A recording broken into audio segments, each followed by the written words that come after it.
Welcome back, everyone. This is Yvonne Davis and David Steele of the Rocky Mountain Compassionate Communication Network for another installment of Unleash Your Creativity, a combination of The Artist's Way by Julie Cameron and Nonviolent Communication, A Language of Life by Marshall Rosenberg, PhD.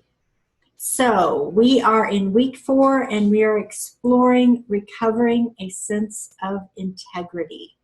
Today we are going to discuss focus. I'm going to turn over you to tell us what he means by focus. Okay. I'm focusing my attention on it. Yes, I get that. Mm-hmm.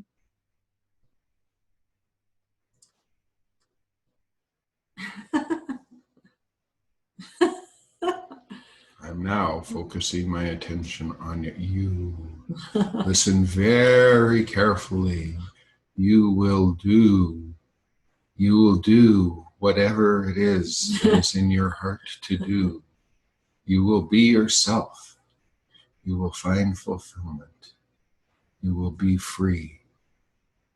Listen very carefully. Okay. Cool. So, focus. Rhymes with hocus pocus. The thing about focus, and we talked about this in an earlier vid, is it takes work to make stuff happen. In physics, work is measured by the amount of energy it takes to move a given mass a certain distance in a certain amount of time. The heavier the mass, the more work it takes. The farther the distance, the more work it takes. And the quicker you want to traverse the distance, the more work it takes. So it's a very, very tangible thing. And work, the amount, and it's a measure of energy. So when we want to bring something into manifestation, when we want to make it happen, it takes energy to do that. And we human beings really leak energy right and left. By allowing it to dissipate and scatter in many, many different directions, so the impact is not coordinated. It's little bits of energy flying in thousands of directions. When we really want to accomplish something, it's like a magnet where we have to really get our energy to coordinate and move in the same direction. And that's what focus is. When you focus light in a mirror, it takes the mirror and the lens and bounces it back into a specific point. And so focus is all about maximizing our energy to bring about a specific manifestation. Mm-hmm. I agree. Okay, so now we've talked about the theory. Now let's get concrete and practical. Okay, your turn. Give us a concrete and practical example. We left people with a cliffhanger. Yeah.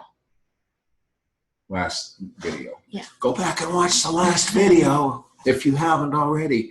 What was the cliffhanger? Just bring people up to speed. Okay, so we were talking about how words have power. And I was saying that there was a specific situation in my life where I had seen years ago where I yelled at, I don't have that kind of money. Mm-hmm. And then I had an awareness that I was sending out negative affirmation to the universe. Right. It also sets intention. And then I realized, and it had a lot of energy behind it. Mm-hmm. And then I realized that is not what I want to affirm. That is not what I intend to manifest. Mm-hmm. So it was good that I had the awareness, because then, in that moment, in that gap between stimulus and response, I knew I could make another choice. Okay. And now, years later, I'm seeing a situation where, ironically, it's the same amount of money. And, you know, if you subscribe to the same kind of spiritual teachings that we do, then you know nothing is a coincidence. So it's not a coincidence that it was $330 then. It's not a coincidence that it's $330 now. And it's not a coincidence that we're talking about this on The Artist's Way. Okay. So Cool. that is the concrete, specific situation. So what is it that you want to bring into manifestation? What I want to bring into manifestation, so many things. Do you want me to just download it all? Well, let's talk about the 330, because that's what you started with. Yeah. We don't, if we take too big a chunk, it dissipates. Yeah. Like, then it's not focused. Mm-hmm. So it's like in nonviolent communication, a la Marshall Rosenberg, PhD. When we get into requests, the request part of his structure, it has to be very specific and concrete, because otherwise it becomes vague and lackluster. So don't download everything. Okay. Well, I think at the core, I want to attend the Sarah Payton workshop. Okay. On March 17th and 18th. Yes. And that's the core. Okay. But there's something else which has to do with support and reciprocity. Okay. Yeah, I want to be able to pay my way. Okay. And so that's the $330. Right, so that I can support Sarah Payton in her work and support the organization that's bringing her to Denver. Right. And I want, and reciprocity, you know, it's like reciprocity is about giving back. Right. You know, it's okay to receive. It's not that I have anything against receiving. I've received incredible things in my lifetime. Right. But I also want to give back. So that's tied in with it as well.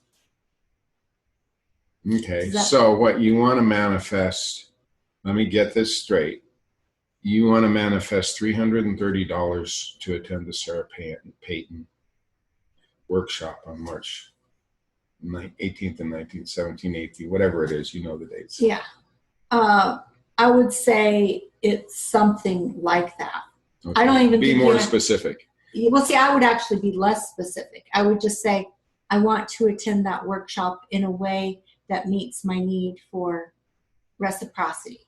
In other words, she's giving of her knowledge, her time, her energy, and I want to give something back, which I think is in the form of money, but I don't know. So I would actually be less specific. And I don't know if that's the right way to go about it.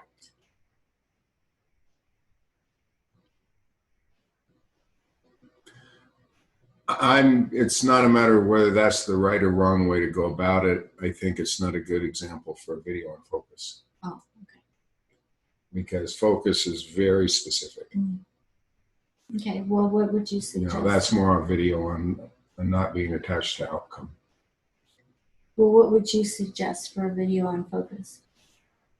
Something that's extremely specific that you want to bring into being. Okay.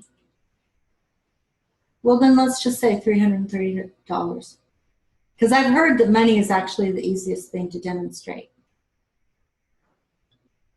Okay, does that ring true? Because if that doesn't ring true, if that's just something that your mind came up with as an example, it's arbitrary, it won't work.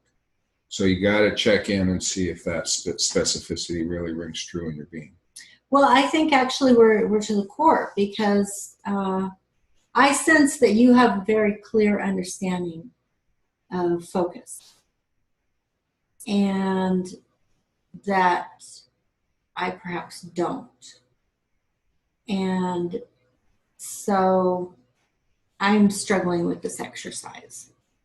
Right. And that, I think, is actually the core issue here that I've been trying to bring to the fore.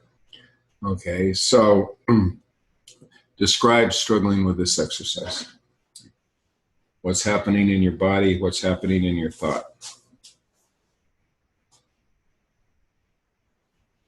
Hmm.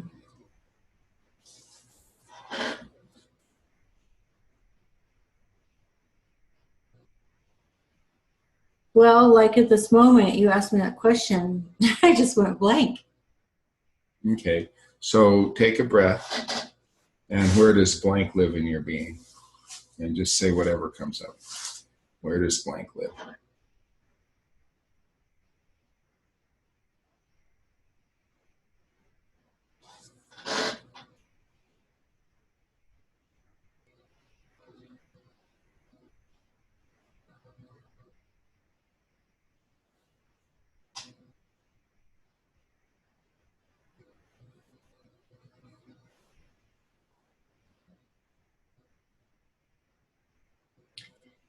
Well, two answers come to mind. One is I don't know, but that's not a very useful answer.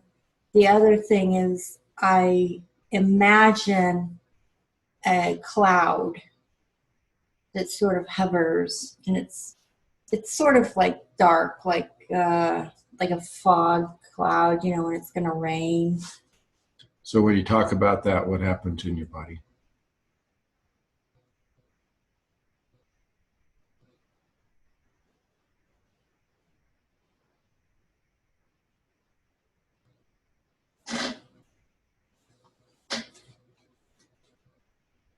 Well, what I saw a child, and she was just kind of curled up, sitting on a bed, hugging her teddy bear, which also reminds me of what I talked about in a video a few days ago about realizing that I often wait.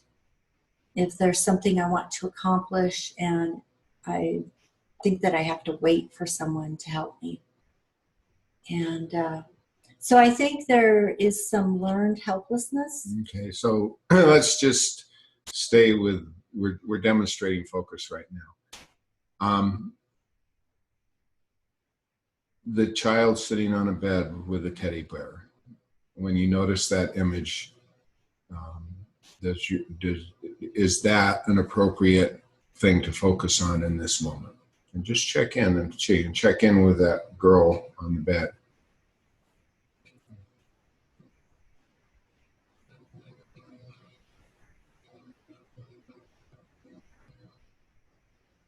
Well, I just notice feelings of frustration coming up. Okay, talk about them. Well, it's something I've been struggling with since I wouldn't say since day one of the artist's way. I think week one felt relatively easy. Week two started to get a little bit more difficult. And week three, I think, was when those intense feelings started to come up, and they've just been getting stronger and stronger and stronger. And one of the flavor of those feelings is this fiery energy, you know, anger, rage, frustration, resentment. It's like a person who recognizes that they're bound by something, and me, I feel like I can feel these chains on me, and I want to be free of them. That's where that energy comes from.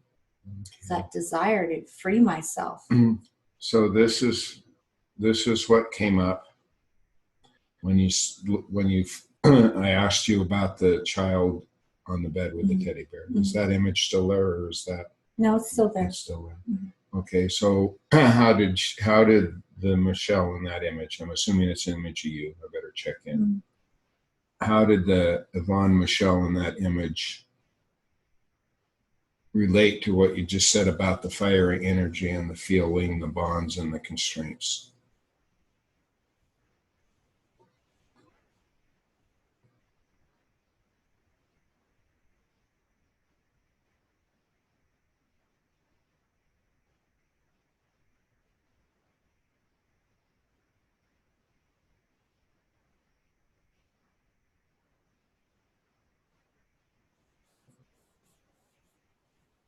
There seems to be a dissociation between the two, the child and the adult.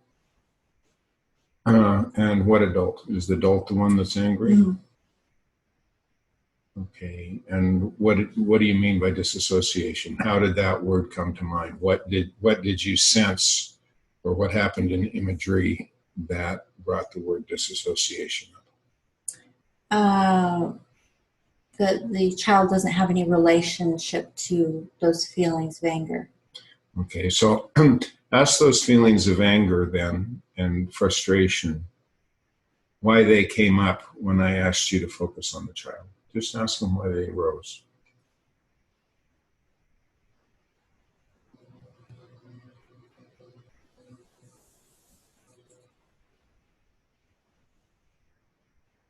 I don't know. I mean, this is the thing is So just take a breath. Just be with the I don't know. Just slow down. Slow down. So is there confusion? The question, is there confusion, or is it that that angry energy doesn't want to answer your question? Or is there something else?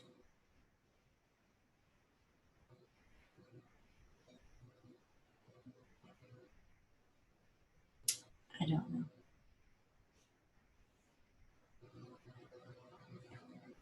Okay, so in this moment,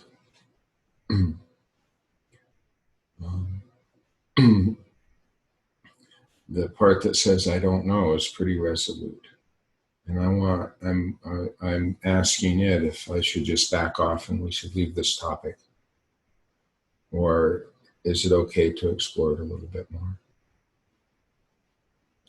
And the reason I'm asking is you talked about change and being bound, so I want to be really clear that this is an act of freedom, not of compulsion.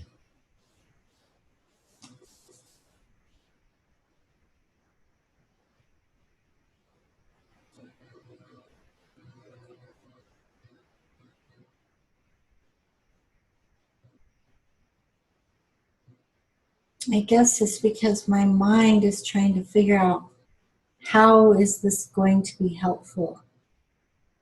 And I'm aware of a lot more than just, the questions that you're asking me. I'm aware of the recording of the video. I'm aware of our future audience. I'm aware of sometimes feeling, even though I know sometimes if you're resistant to going through this kind of process, that it's not necessarily that there's anything, there's any failing in the process itself. Right. But I also, one of my frustrations is, when that fiery energy comes up, it's really longing for strategy. It's really longing for action. It's longing for understanding. And so sometimes it's hard to be present with these kind of exercises when I don't understand where it's leading, and I, hear myself judging it as nasal gazing, and I just... So we don't have to use the video. Just for that. Just so you know, we can throw the video away. And if we're using the video, you've heard me say that. So this all started when I wanted to get really specific about focus. Yeah. And then there was confusion. Because I offered some suggestions and you said that won't work. Right, because so they were vague. Right, but I don't know what it is exactly that you're asking of me then. I'm asking you,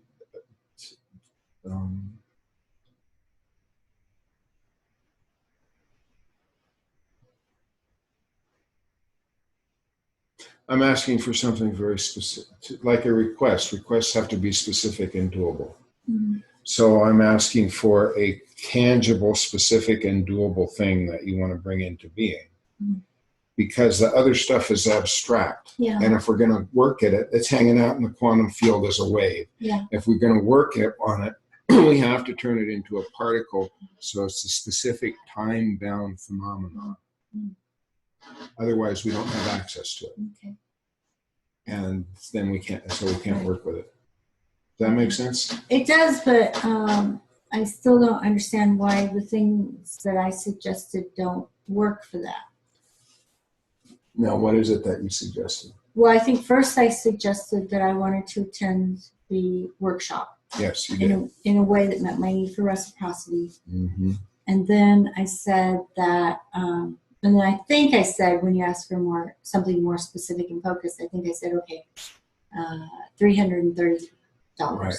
And then I asked you if that rang true. If that was a sincere answer, or if it was something your mind just kind of made up. Okay. And that's when all the other stuff happened. That's right. Yeah. Yeah, because that's where I like experienced myself reaching a block that right, exactly. I don't know what the answer to that question is. I think I want it. I really do.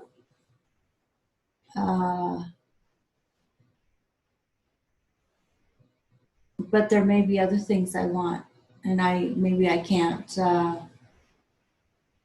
prioritize what's most important.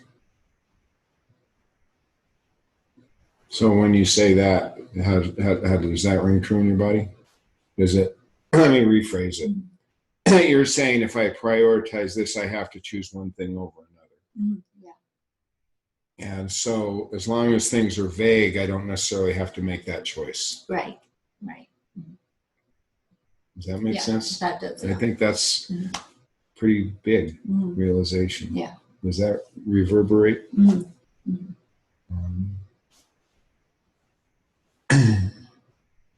Okay, so this is very deep. This is very deep because often we don't want to have to, every time we take an action and bring something into manifestation, other potentials that might have been closed because we picked a direction. Mm-hmm. And if those other potentials are really important to us, we don't really want them to close. We want to keep them open. Mm-hmm. And so we don't choose. Mm-hmm. And so things are vague. Mm-hmm. And our energy moves out into bunches of directions. Mm-hmm. We feel confusion. We don't have focus. Mm-hmm. Does that all make sense? Mm-hmm. Yeah. And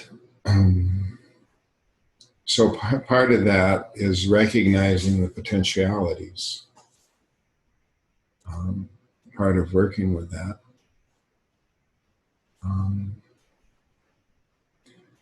So I'm feeling pretty tender in the moment. Just want to check in with you and see where you want to go. What's alive in you right now? How this is resonating with you? I think it's really powerful because, I think this is really core stuff that I have. I've had confronted before, and I see it coming up again. And also, I think that this is fundamental to why a lot of people experience themselves being blocked. Right. Because the vagueness keeps you safe.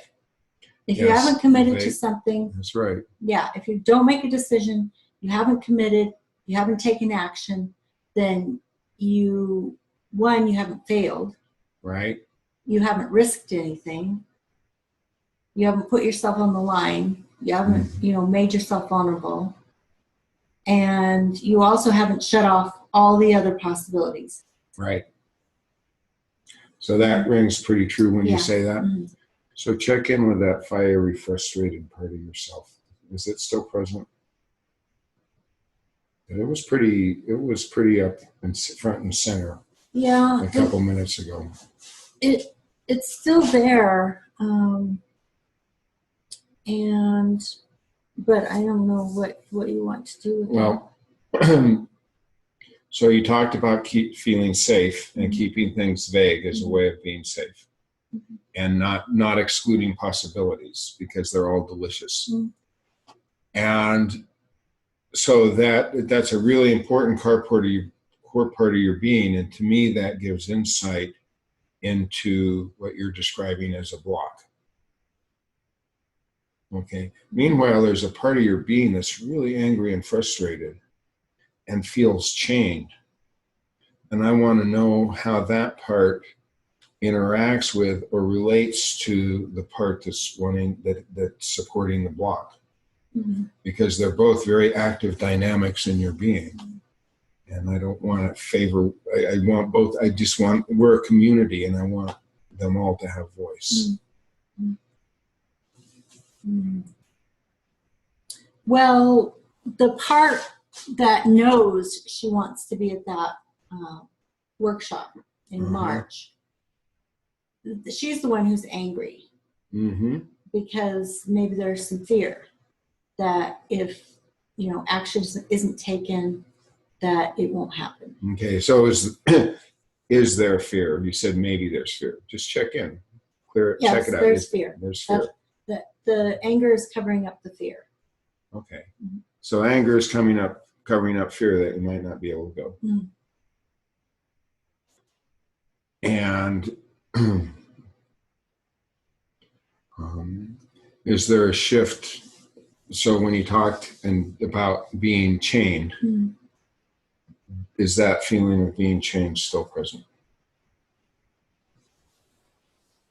Not so much, because now I understand the yes behind the no. Yeah. So what do you mean by the yes behind the no for the audience? So that's a concept that we use in nonviolent communication. We say the yes behind the no. So I have this desire to attend this workshop, and the cost is $330. So there's a part of me that definitely wants to be there. And yet there's a part of me that's holding back. So there's a definite yes. And then there's a part of me that is also saying no. So when I say no, I'm saying yes to something else. So the question is, what is the yes behind the no? Right. So what are you saying yes to? Well, since it comes down to money, there are many ways that a person can get their hands on money. And I have fear that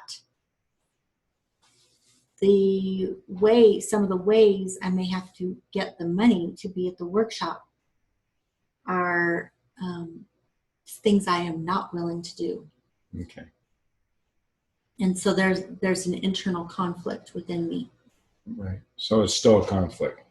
Yeah, it's a conflict. The chains don't, I'm not experiencing the chains because I'm understanding what this other part of me is saying yes to. Right. Yeah. So here's the two parts. Tell me if this is right.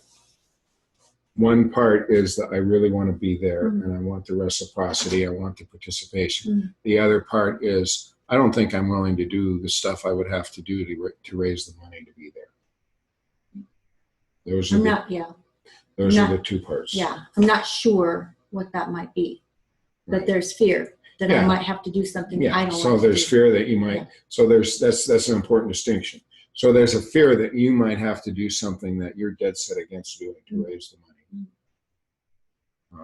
Such as mind-numbing filing that drives you up the wall at a law firm, for example.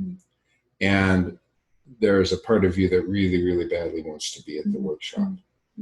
And so those two are not resolved yet. Right. But now that you clearly see who the players are, the frustration is not as prevalent. Right. Because now, before when I kept saying, clarity. Right, when I kept saying, I don't know, it's like this dark foggy cloud hanging over here. There's no communication between this child and this angry adult. Now they're communicating. Right. Okay. Yeah. So, and that has brought some ease to your, experience in the present moment, you don't feel as bound. There's some more freedom, and so this is a great example of focus, because I got very specific. What are body sensations when a phrase is used? What do you mean by that phrase? And I forget what the phrase was now. But I specifically asked, what does that phrase mean? So it was by focusing in and getting very specific on images, on feelings, on body sensations, and continually asking for clarity and continually checking in and continually reassuring that this is a voluntary exploration. That brought the focus, which then brought the clarity, and the clarity produced ease. And so now you are in a much more empowered position to resolve the situation. Does that make sense?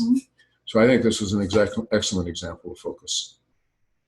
So I think the thing to do is watch the video and decide if you want to put this on the air, because it's very vulnerable, it's very tender, and also could be very instructive for people. So, and if you're watching this, Yvonne Michelle decided to put it on the air. And if there's anyone watching who's really into psychology, you will recognize the transactional analysis components in what just happened. So, anyhow, I think it's complete. You want to say anything? Well, I'm still longing to know, like, how do I get to the decision-making process? I do feel like I made progress, because I'm no longer in this place of, I don't know, dark, foggy cloud over my head. Well, what has to be decided? Well, I still want to go to the workshop. Right. So I still need to find a strategy. Well, as long as that part of you that is afraid that you'll have to do stuff you're not willing to do has its heels dug in, no strategy will work. There has to be a resolution. There has to be some sort of accord between the part of you that really wants to go and the part of you that is afraid that she will have to do things she's not willing to do. Well, and without some kind of alignment between the two of them, strategy is useless. Okay. I think I want to, clarify the wording a little bit, because I'm sure I did say that part of me has fear that she will have to do something she doesn't want to do. Right. I think it's more that I really want to be at this workshop, but there are certain things I'm not willing to do in order to be at that workshop. Right. Okay. So if you're aware of that, then does that give you a sense of more latitude about things you could do to be at the workshop? Can you list, not necessarily on camera right now, but could you sit down and list the things you're not willing to do? And then look at so I guess we are doing a strategy. List the things that you're not willing to do, and then look at, with those things off the table, what your options are. Okay. Yeah. And take it from there. Okay. All right. So this actually sounds like a really good place to end this video, not just because it's probably gotten fairly long now, but also because this brings us to day 27, and there's only one day left to complete week 4, which is end of week check-in. So tomorrow will be my end of week 4 check-in, and then we will start week 5, which is recovering a sense of possibility. Oh, it fits in perfectly. And I'd like to say one other thing. This was an excellent example of integrity. Honoring all the different parts of yourself, really listening to what they had to say, not judging any of them, inviting them into really honest expression for what they're alive, and the meantime having a consciousness that was just aware of it, that didn't come down on anyone's side. Yeah. So, Very much integrity. And we did it all with words. Mm. So it ties things up beautifully. Yeah. And I also would like to say that, as I had said at the beginning of week 4 about integrity, that integrity and the word integration have the same root meaning. So this is the first step toward integration. That's correct. Is the acknowledgement of, without judgment, of these two different parts of myself that we're not communicating with each other. So now it's like they're both seen now. Now they have an opportunity to, and they're communicating with each other. So now they have the opportunity for potential integration. Yes, exactly. Okay. All right. Ding dong. Well, then, that brings us to the end of tonight's video. And so that means if you have not subscribed, please hit the subscribe button. Click the bell for notifications. Click like on this video. Put your comments below because we would love to hear what you think of this. You might think it was like really awful, and that's okay. You know, like David said, we're gonna welcome all the different voices without judgment. And finally, please share on your social media and with your friends and family, because we are building a community together. Thanks so much for joining us, and I will see you tomorrow. Bye-bye.